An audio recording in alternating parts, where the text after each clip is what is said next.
J'aimerais me poser 2 secondes et faire un état des lieux aujourd'hui.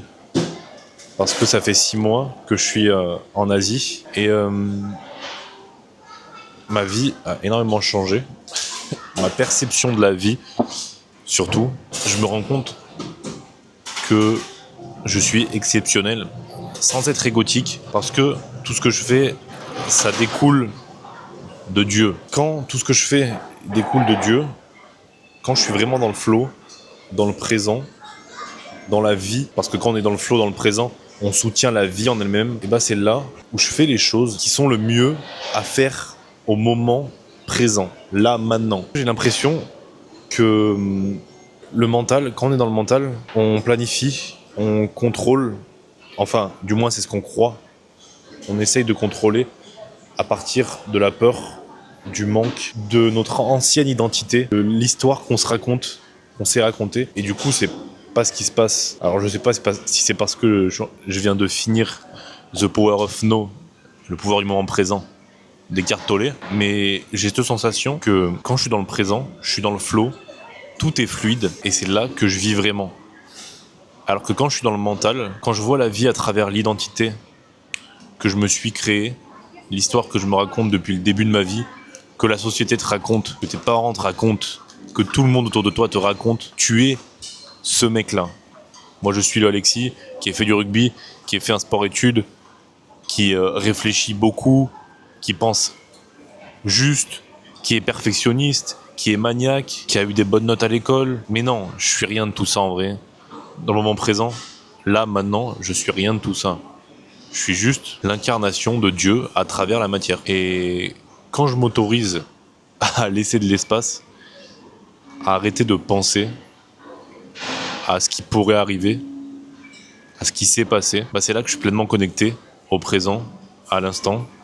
C'est là que je suis pleinement en paix, en fait, intérieurement. J'aimerais vous partager ça, parce que je pense que tout le monde devrait ressentir ça. Je me suis rendu compte que le désir ne menait qu'à la souffrance, et qu'il fallait d'abord que je sois en paix avec moi-même, avant d'essayer d'accomplir toutes les choses que je voulais accomplir. La plupart des gens, malheureusement, moi j'en faisais partie, j'en fais peut-être encore partie à l'heure qu'il est, on se fixe des objectifs à partir d'une énergie extérieure.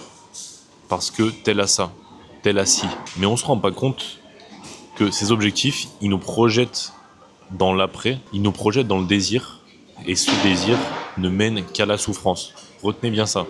Désirer quelque chose, ça ne mène qu'à la souffrance. En réalité, pour être en paix, on n'aurait même pas besoin d'argent ou quoi que ce soit. On aurait juste à laisser la vie nous traverser. Ça paraît être fou ce que je raconte, surtout quand on n'est pas du tout initié, quand on vit dans sa tête depuis son enfance, quand on n'a pas essayé de se renseigner sur ce qu'il y a derrière la matière. Parce qu'il y a quelque chose derrière la matière. Je vais pas faire de ce sujet le sujet de cette vidéo, mais si 99,99% de la matière est composée de vide, ce n'est pas pour rien. On doit laisser de l'espace, ici, maintenant, pour simplement s'incarner pleinement. Et à la base, cette vidéo, ça devait être un résumé de mes mois en Asie, mais finalement, je fais une vidéo conseil. Qu'est-ce que c'est que ce bordel ? Je pense que j'ai des choses à apporter, et ces choses, faut que je les transmette, parce que c'est ce qui me permet d'être en paix. Vraiment, ma vie a concrètement changé. Et oui, mais moi en Asie, je les avais pas du tout prévus comme ça. Moi j'étais là, je me suis dit, ouais ça y est, en janvier, j'aurais fait 10 000 euros, et puis après, de mois en mois, j'aurais stabilisé ça, et on pourra même aller croître. Mais en réalité, je suis très loin de tout ça.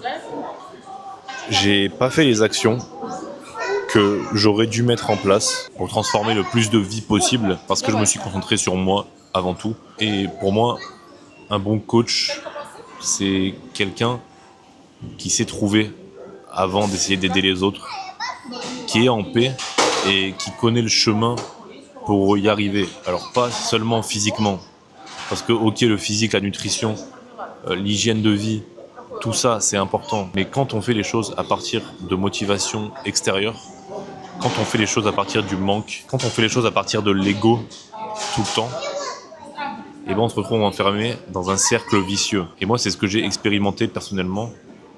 J'ai pas envie que les mecs qui se transforment vivent la même chose que moi. Être enfermé dans cette enveloppe physique. Ne se reconnaître que par son enveloppe physique, que par ce qui est là, à l'extérieur. C'est clairement pas la chose qu'il faut faire. Faut pas s'identifier à tout ce qu'il y a ici.